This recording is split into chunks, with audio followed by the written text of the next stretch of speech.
देहरादून में all India oil sector meet कार्यक्रम का आयोजन किया गया, जिसमें प्रदेश के मुखिया पुष्कर सिंह धामी ने शिरकत की।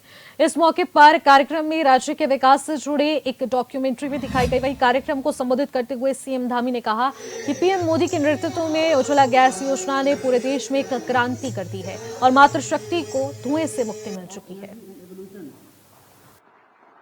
ये जो एमोनाइट, जैसा कि आप देख, देश में कच्चे तेल के कुल उत्पादन का लगभग 70% और प्राकृतिक गैस उत्पादन का 84% योगदान देकर ओएनजीसी भारत की ऊर्जा सुरक्षा में आज बहुत अत्यंत महत्वपूर्ण भूमिका निभा रहा है। इतना ही नहीं, आज ओएनजीसी विदेश शाखा द्वारा विश्व के अनेक देशों में तेल एवं गैस ब्लॉक्स का अधिग्रहण किया गया है, जिससे भारत की वैश्विक ऊर्जा पहुंच और रणनीतिक भागीदारी को मजबूती मिली है। और हमारे प्रधानमंत्री श्री नरेंद्र मोदी जी के देश के प्रधानमंत्री बनने के बाद हमारी हर क्षेत्र में साख बढ़ी है, वैश्विक पहचान बढ़ी है, पूरी दुनिया के अंदर हमारी स्वीकार्यता बढ़ी है। उसी प्रकार तेल के क्षेत्र में भी, प्राकृतिक गैस के क्षेत्र में भी दुनिया के अंदर हमारी भागीदारी बढ़ी है।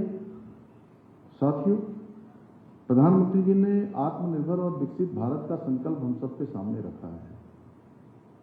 निश्चित रूप से हम सभी लोग अपने अपने क्षेत्रों में काम करने वाले बहुत ही महत्वपूर्ण व्यक्तित्व हैं, महत्वपूर्ण प्रतिनिधि हैं। तो 2047 में जब हम विकसित भारत की कल्पना लेकर आगे बढ़ रहे हैं, तो हर एक सेक्टर अपना अपना एक टारगेट सेट करे कि 2047 में हमारा ये ओएनजीसी का क्षेत्र, हमारा भारतीय मजदूर संघ का क्षेत्र, हमारे तेल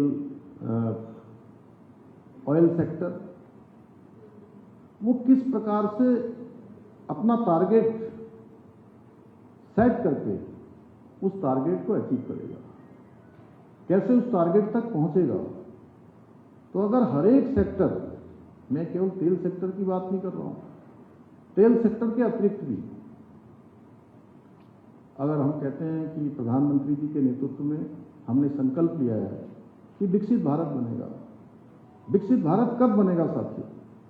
विकसित भारत तब बनेगा जब भारत का प्रत्येक राज्य विकसित होगा, और प्रत्येक राज्य तब विकसित होगा जब उस राज्य का हर एक जनपद विकसित होगा, और हर एक जनपद तब विकसित होगा जब उस राज्य की प्रत्येक तहसील, प्रत्येक विकासखंड और प्रत्येक ग्राम पंचायतें विकसित हो जाएंगी। तो इस प्रकार का एक टारगेट कि आखिर विकसित होगा तो उस समय में कैसे होंगे, स्कूल कैसे होंगे, वहाँ के अस्पताल कैसे होंगे, वहाँ की सड़कें कैसी होंगी, वहाँ बिजली की व्यवस्था कैसी होगी।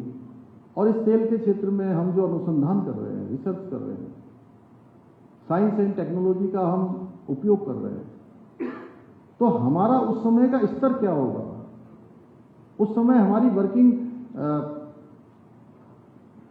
स्ट्रेटजी कैसी होगी, वर्किंग स्टाइल कैसा होगा, वर्किंग कल्चर कैसा होगा, वर्क कल्चर कैसा होगा। उस समय हम किस प्रकार से टेक्नोलॉजी को यूज करके चीज़ों को आसान बना रहे होंगे। तो एक लक्ष्य लेकर अगर हम आगे बढ़ेंगे तो मैं समझता हूं कि हम इस क्षेत्र में भी जो है आत्मनिर्भर बन जाएंगे, विकसित भारत के संकल्प को पूरा करने में अपना योगदान देंगे। और ये सेक्टर पिछले एक दशक से ऑयल और प्राकृतिक गैस का, इसमें अनेक कार्य अभूतपूर्व रूप से हुए हैं। आज वन नेशन वन ग्रिड के अंतर्गत राष्ट्रीय गैस पाइपलाइन नेटवर्क का विस्तार किया जा रहा है। आज जहां एक और देश में गैस आधारित अर्थव्यवस्था को बढ़ावा देने के लिए उसका विस्तार किया जा रहा है, वहीं सिटी गैस डिस्ट्रीब्यूशन नेटवर्क को लगातार डेवलप किया जा रहा है, उसको विस्तार दिया जा रहा है। वहीं सतत योजना के अंतर्गत बायो सीएनजी प्लांट्स स्थापित किए जा रहे हैं। इसके साथ ही प्रधानमंत्री जी के द्वारा उज्ज्वला गैस योजना ने तो पूरे देश के अंदर एक क्रांति कर दी, और हमारी माताएं बहनें, उनको धुएं से मुक्ति दिलाने का काम है। मातृशक्ति को धुएं से मुक्ति मिली है। इतना ही नहीं, तेल उत्पादन एवं खोज को प्रोत्साहन देने के लिए 2016 में हेल्थ नीति लागू की गई। आज प्रधानमंत्री जी के नेतृत्व में यही नहीं, भारत ने कई देशों में तेल एवं प्राकृतिक क्षेत्र में भी निवेश एवं रणनीतिक रूप से सहयोग के लिए अनेक समझौते किए हैं। यह आदरणीय प्रधानमंत्री जी की दूरदर्शी नीति का परिणाम है, उनकी सोच का परिणाम है। आज देश की ऊर्जा सुरक्षा को सुदृढ़ करने के लिए रणनीतिक पेट्रोलियम भंडार की स्थापना भी की गई है। इतना ही नहीं, प्रधानमंत्री जी ने नेशनल ग्रीन हाइड्रोजन मिशन भी लॉन्च किया है, जिससे ग्रीन हाइड्रोजन के उत्पादन को बढ़ावा देने के लिए व्यापक स्तर पर प्रयास किए जा रहे हैं। इसके साथ ही हरित ऊर्जा, जैविक ईंधन, सौर ऊर्जा, हाइड्रोजन ऊर्जा जैसे अनेक जो वैकल्पिक स्रोतों के माध्यम से भारत ऊर्जा के क्षेत्र में परंपरागत साधनों पर अपनी जो निर्भरता है उसको कम करने का भी प्रयास कर रहा है। मेरा मानना है इन सभी प्रयासों से न केवल भारत को ऊर्जा के क्षेत्र में और अधिक सक्षम बनाया है, बल्कि आत्मनिर्भर भारत के संकल्प को साकार करने की दिशा में भी महत्वपूर्ण कदम, महत्वपूर्ण योगदान हुआ है।